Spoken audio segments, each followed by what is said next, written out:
ശബരിമല സ്വർണ്ണക്കവർച്ച കേസിൽ പ്രത്യേക അന്വേഷണ സംഘം ദേവസ്വം ആസ്ഥാനത്ത് വീണ്ടും എത്തി.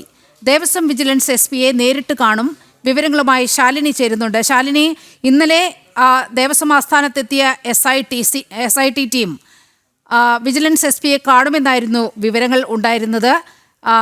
ഈ ആസ്ഥാനം കേന്ദ്രീകരിച്ചാണല്ലോ ഇപ്പോൾ പ്രധാനമായും പരിശോധന നടക്കുന്നത്.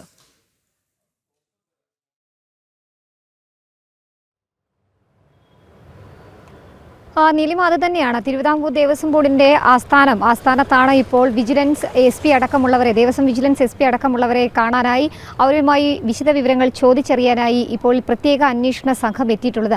ശബരിമല സ്വർണ്ണക്കവർച്ചയുമായി ബന്ധപ്പെട്ട് വലിയ രീതിയിലുള്ള ദുരൂഹതകൾ, വലിയ രീതിയിലുള്ള അന്വേഷണങ്ങളൊക്കെ നടക്കുന്ന സാഹചര്യത്തിൽ കൂടിയാണ് ഈ പ്രത്യേക അന്വേഷണ സംഘം ഈ നിർണായക ഘട്ടത്തിൽ ഇപ്പോൾ ആസ്ഥാനത്ത് എത്തിയിട്ടുള്ളത് എന്നുള്ളതാണ് ഏറ്റവും ശ്രദ്ധേയമായിട്ടുള്ള കാര്യം.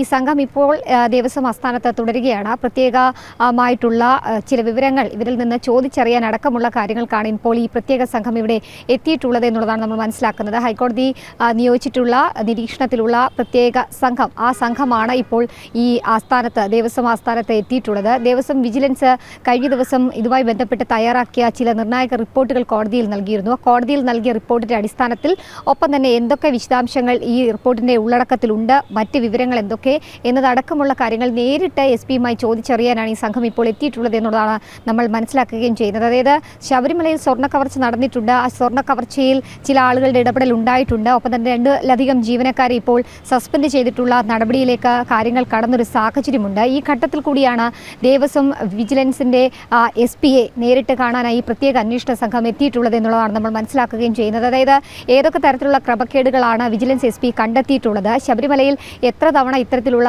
ക്രമക്കേടുകൾ നടന്നു, ഒപ്പം തന്നെ ഈ ഉണ്ണികൃഷ്ണൻ പോറ്റി അടക്കമുള്ളവരുടെ പങ്ക് അത് കൃത്യമായി തന്നെ ആ വിജിലൻസ് റിപ്പോർട്ടിൽ പറഞ്ഞിട്ടുണ്ട്. ആ പങ്കടക്കമുള്ള കാര്യങ്ങൾ നേരിട്ട് അവരുമായി ചോദിച്ചറിയാനും ഒപ്പം തന്നെ മറ്റ് വിശദാംശങ്ങൾ എടുക്കാനുമൊക്കെ ആയിട്ടാണ് ഇപ്പോൾ ഇവർ ആസ്ഥാനത്ത് എത്തിയിട്ടുള്ളത് എന്നുള്ളതാണ് നമ്മൾ മനസ്സിലാക്കുകയും ചെയ്യുന്നത്. എന്തായാലും ഈ അന്വേഷണം ദ്രുതഗതിയിൽ തുടരുകയാണ്. ആ തുടരുന്ന സാഹചര്യത്തിൽ കൂടിയാണ് ഈ പ്രത്യേക അന്വേഷണ സംഘം ദേവസ്വം ആസ്ഥാനത്ത് എത്തിയിട്ടുള്ളത് എന്നുള്ളതാണ് ഏറ്റവും ശ്രദ്ധേയമായിട്ടുള്ള കാര്യം. ഇവരുടെ ഔദ്യോഗിക പ്രതികരണങ്ങളൊന്നും തന്നെ മാധ്യമങ്ങൾക്ക് ലഭ്യമാകാനുള്ള സാധ്യതകൾ കുറവാണ്. പക്ഷേ എങ്കിൽ പോലും ഈ കേസ് അന്വേഷണത്തിന്റെ നിർണായക ഘട്ടത്തിലൂടെ കടന്നു പോകുമ്പോൾ ആ നിർണായക ഘട്ടത്തിലെ വിവരശേഖരണത്തിന് കൂടിയായിട്ടാണ് ഇപ്പോൾ ദേവസ്വം ആസ്ഥാനത്ത് ഇപ്പോൾ ദേവസ്വം ആസ്ഥാനത്ത് എത്തിയിരിക്കുകയാണ്. വിവരങ്ങളാണ്